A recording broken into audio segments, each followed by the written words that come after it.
The attacks in 9/11 left the world in a tense state.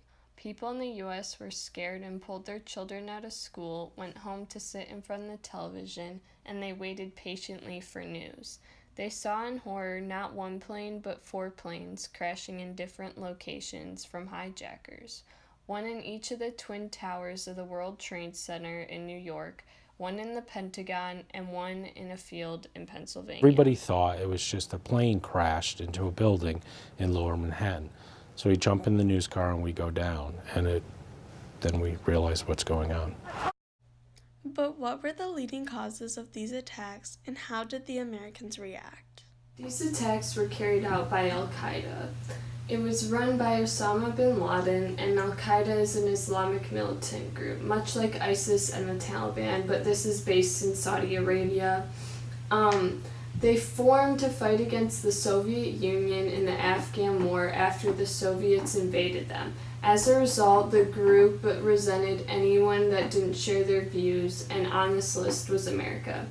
Enemies from the start, Al Qaeda grew in popularity with propaganda and recruitment from all over the world.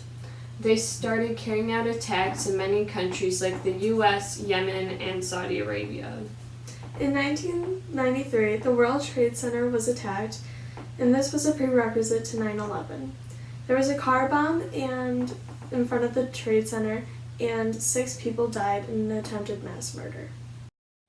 Flight 11 left from the Logan Airport, and it was hijacked and it crashed into the North Tower of the World Trade Center.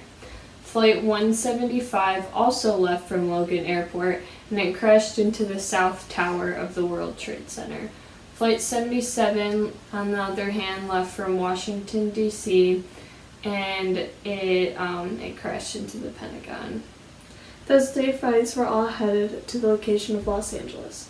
Flight 93, however, left from New Jersey and was supposed to reach San Francisco, but it crashed into a field in Somerset County, Pennsylvania. There were 19 people convicted in being in association with these attacks.